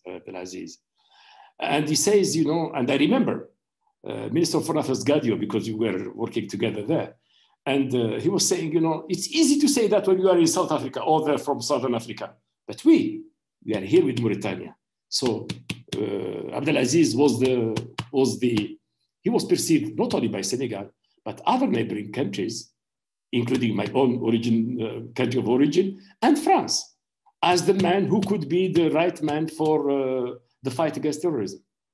So the primacy was given to security. Democracy comes second, you understand? That's my kind of, and then you have seen Chad. You followed the discussion in Chad, and essentially France and others have considered that Chad is a very important pillar in terms of security in the Sahel and fighting terrorism. So please, we should not play a game in Chad. That's my answer. Thank you so much. Next on my list was General Gier. Are you still with us? Yes, I'm with you, Prof. Yes. Sorry, some of the things I wanted to ask had been actually taken care of by some of the participants. But let me just say that I'm so impressed. Very impressive presentation by the ambassador. I could agree with him in many things, but then I'm in dilemma in some relationship to some of the issues that are happening in the country where I come from. I'm from South Sudan. And in South Sudan, as you talked about the role of African Union, I was there some 2 weeks ago. And looking at the situation in that country, I don't see a role of African Union in that context because there has been 2 agreements signed, 2015 and 2018. But as I look at the situation just currently, the possibility of the country reverting back into conflict is very high. It's about 50%. So looking into that situation, one is wondering, because there are a number of things that have been put in that agreement. One of them, it was the formation of the hybrid court that should have actually taken care of people who have been involved in the human rights abuse and crime against humanity, which is very many and everybody is aware. The report of General Obasanjo is a public document which is for everybody. So the question I want to ask Ambassador Berlin is that what could be the salvation to this country? Why do I say this? We have talked about sovereignty, legitimate government, elected president, and talking about unconstitutional change of government. To me, the unconstitutional change of government could be brought about by the unconstitutional change of term limit by the incumbents. So where do African Union come in to help the people who are actually dying? In South Sudan, a big country in land that could be actually that bring Kenya, Uganda, Tanzania, Rwanda together. That's the land of South Sudan, but with no people. We are a population of 10 to 12 million only. But as I'm talking to you now, the country is empty. So where is the role of African Union in dealing with the so-called legitimate presidents or elected president when people are dying? And these people who have actually elected him are the one dying. That made him legitimate. So the legitimacy and the sovereignty of the country, because if you look at the intervention of the countries in the region, are actually driven, or there is an element of the interest of some countries when they are getting involved in the mediation of such conflicts. So how do we help people out of this crisis? Back to you, Ambassador.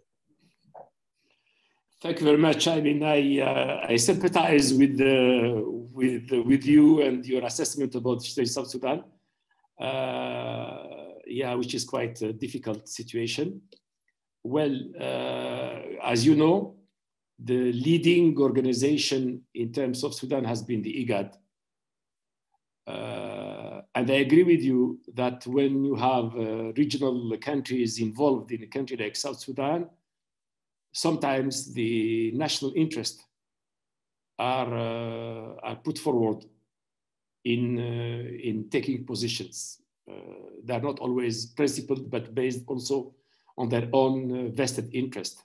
That's why an institution like IGAD should bring together all these countries so that to minimize as much as possible, because you cannot ignore vested national interest. It's part of life. But a regional organization, we come together as the IGAD, we come together as the AU, because we want to minimize the impact of national interest and look rather at the general interest of the country, of the people we are supposed to assist. So that's why when IGAD goes there, in addition to the approach by individual member states, there should be the figure of the IGAD, either the chairman of IGAD or the secretary general of IGAD or special envoy of IGAD, should be the one to make sure to minimize these national perspectives and work rather on what is perceived collectively as the interest of the people of South Sudan. And while IGAD is in the lead, the AU has not been completely absent, because I remember some years ago, the AU has established a panel composed of prominent personalities to help in South Sudan. I remember former minister of Ghana, former minister of Affairs of Algeria, and others were part of the AU panel that went in and out to try to help. So they have been trying to help. And they believe that the best, especially when these vested interests are very much there from a smaller group like IGAD, then the need for the AU to be there to make sure that we work for the vested interest of the people of South Sudan, not the...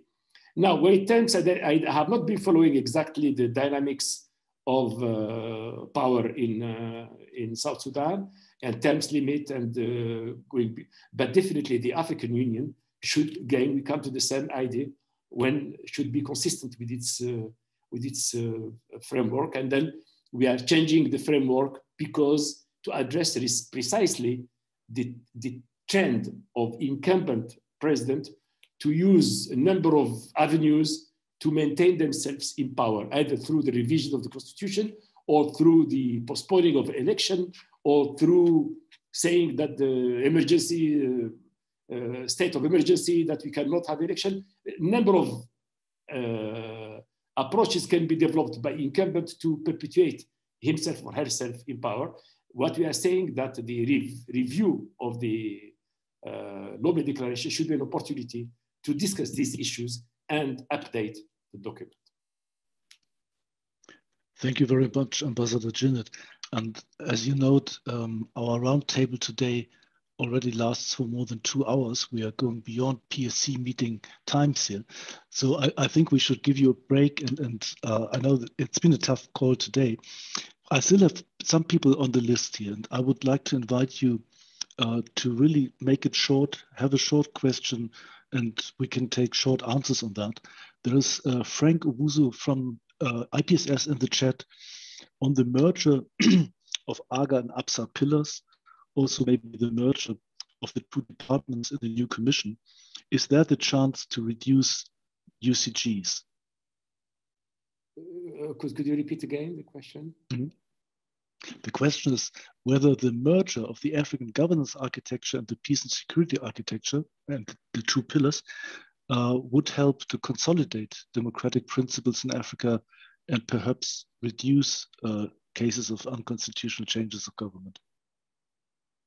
Well, it can help because the information is gathered by the same authority, the Commission for Political Affairs, Peace and Security. So instead of having 2 departments that gather information, you have one single portfolio who is in charge. So that can help in the sense that he can suggest the best way forward, especially in terms of preventing inconstitutional changes of government. But I have been reserved, rather skeptical about the division of the 2 portfolios for the reasons I have indicated that in my presentation, because I know very well these 2 portfolios because I assumed the 2 portfolios. I was the Assistant Secretary General of Political Affairs under the OAU, which is the combination of all that, human rights, democracy, governance, and everything. And during the transition from the OAU to the AU, I was the commissioner, interim commissioner for political affairs, peace and security. So I know exactly what it means. And I was, based on that information, I suggested that the two portfolios should be split into two. One, because I got the impression that the peace and security is taking a lot of time, and it could be at the detriment of the governance. And actually, when you look at the development and the peace and security architecture development, which is too developed, and the governance is quite limited. For example, I am the one who proposed in 2003. I was then the interim commissioner for political affairs, peace and security. And I went to the summit in Maputo in that capacity, and they suggested that we should prepare a charter on democracy, election and governance. It was my proposal. I mean, my proposal is just proposal. I attended the meeting in Miami organized by the USA, bring together Africans and the Latin American countries to compare experience in building democracy. And I was informed during that meeting that the Organization of African States had a charter on democracy. And they said, hey, but we have the element of the charter, we had them. We have a number of documents, as I was referring to the CSDCA document. In a number of documents, you have policy document, reference to policy documents on governance. But the idea was to put them together, plus an addition, and then you have the decision was accepted by the Council of Ministers in Maputo 2003. And in my view at that time, I knew exactly what were the documents that could be put together, plus, putting it together and then some updating. And it took them 3 years. The charter was submitted in 2007. 3, 4, 5, 6, 7. In my view, it could have been done the next month, following month. That shows that you need to have a political, the human rights, the governance and democracy portfolio to be on its own, so that you have somebody dynamic who can push on a number of things: the judiciary, the corruption, the constitutional court, so many things that needs to be, and then the follow-up of the CSDCA, a number of very important governance decisions taken with clear benchmarks in terms of implementation remain there. So there is a huge chantier in governance. And governance is really where you have to invest in terms of preventing conflict. When you are in charge of peace and security, you deal with immediate prevention. You go there, you mediate, you try to solve. But the long-term prevention is really within the portfolio on governance, democracy, and human rights. Thank you very much indeed. We have one last question to Ambassador Djinnit from Marcelino. And then there is one last question from Dimple, which is addressed to Christophe. Marcelino. Thank you very much, Prof. Christopher, for the floor, and happy to meet you again. First of all, I would like to thank Mr. Ambassador for sharing his vast experience with us. My question is related with my country. I'm from Guinea-Bissau. I'm Marcelino Gomez. So my country has been facing political instability for decades. And the ECOWAS perception that the solution for the political conflict or political instability in my country is to change constitution or to change the political system from semi-presidential that we have to presidential system as the rest of the African continent.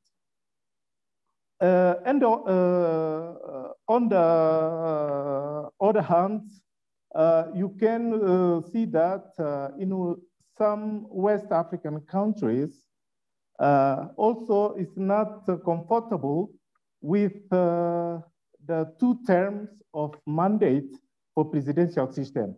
Some try to extend for 3 terms of the presidential mandate.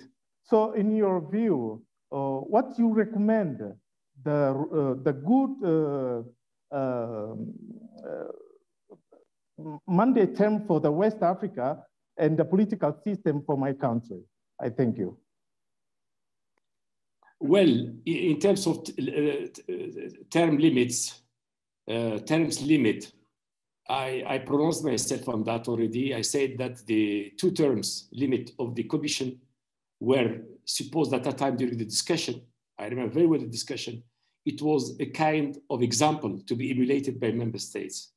So I do believe that during this transition period of building democracy, nurturing democracy actually, nurturing is like, you know, you have to protect it, you know.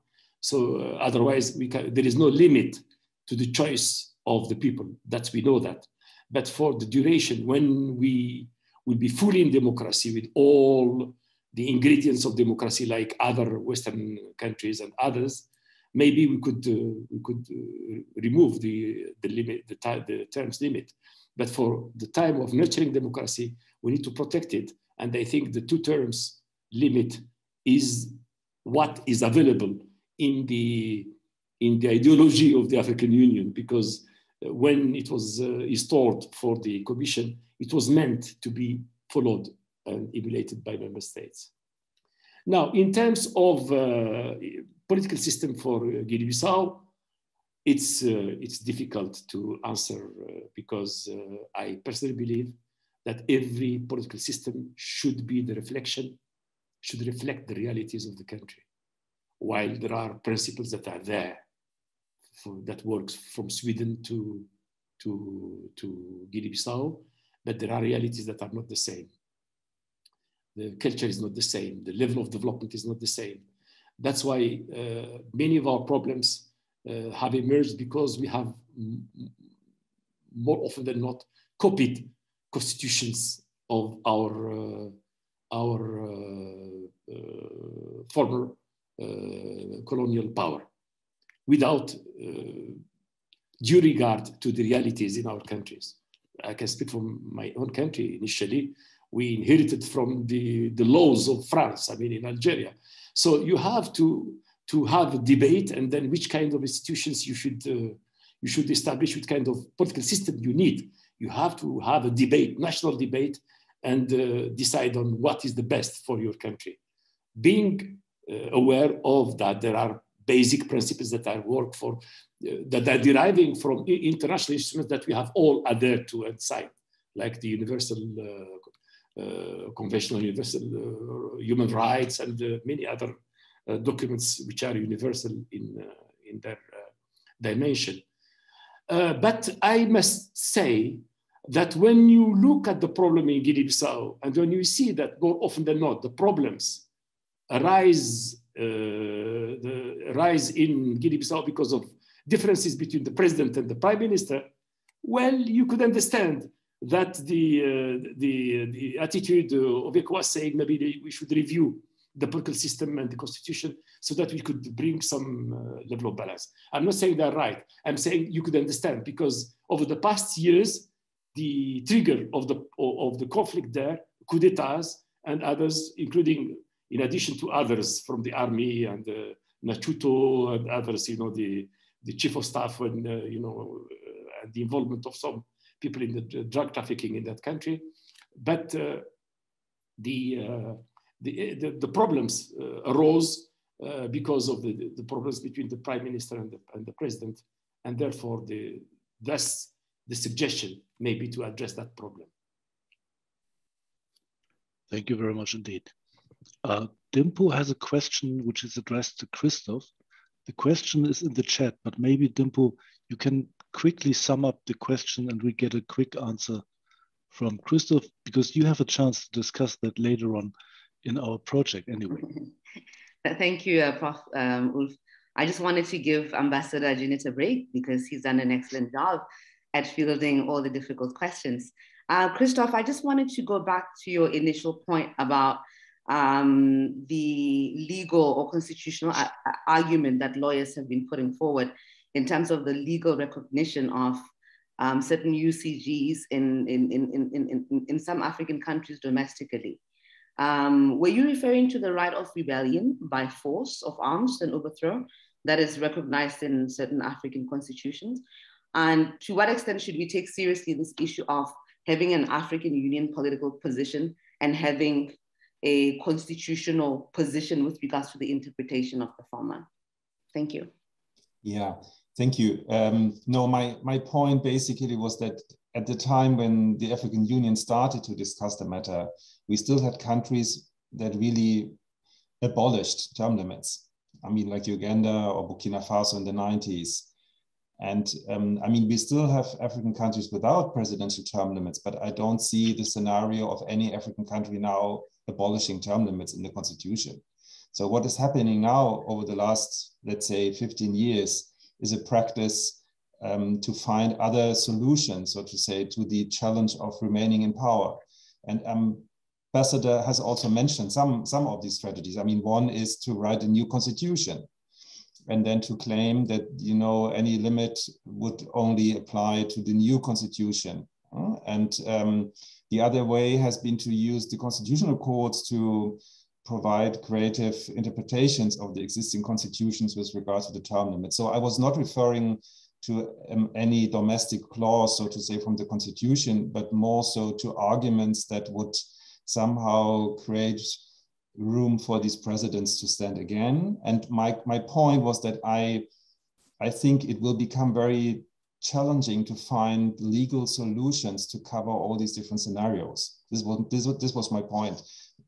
Not that it is impossible. And the other point that you were mentioning is more the challenge of implementation. So, I mean, what would be the organ with what type of legitimacy that would classify or code such a situation as unconstitutional change of government? So this was the example about WAD. I mean, how realistic is it that the African Union in 2012 was saying WAD was acting in a way to manipulate the constitution? So, I mean, but I mean, I think these are two different arguments. I mean, one is how can we create good rules that would be capable of covering all these different aspects? And the second question would be, if the rules are in place, I mean, what would be mechanisms and institutions and strategies to enforce these rules? I think these are, but I think the Ambassador has clearly pointed out, I think, some of the challenges, but maybe also some of the hope that we should have in finding such solutions. Yeah, thank you. Thanks, Christophe. Indeed, to come to a conclusion of a long session today, I think, Ambassador, you've given us some hope based on your amazing institutional memory and past experience, of course. And this was a lesson in institutional politics and developing legal frameworks, and also pushing the boundaries of an intergovernmental organization with all the constraints that the AU or ECOWAS may face in terms of member states and their own national interests. And clearly, the recent wave of coup d'etats is also changing that balance within ECOWAS. If we have 7 states going through that now out of 16, that is different from, let's say, 5 years ago. I would like to thank all those participated in both our conference room at Leipzig, but also here in the chat and everywhere. And I can see, oh, that's nice. El Hassim 1 has joined us. I haven't seen you one in a while.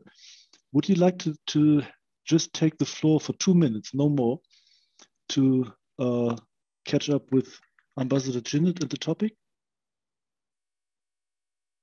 No, unfortunately, he's not in, but talking about the way that Ambassador Jinnit presented this particular way of working within the African Union constraints, this is something I learned from UN1 while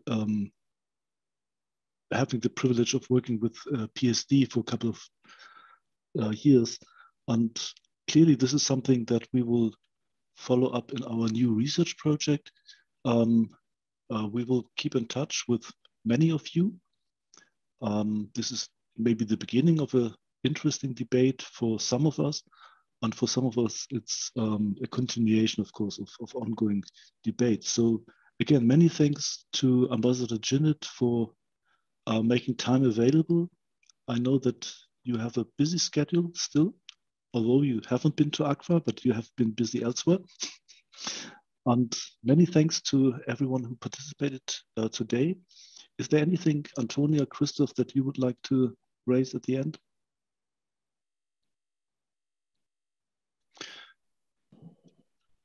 Yeah, I'm so grateful and wish you a nice evening. Thanks again for being with us, and take care and stay safe.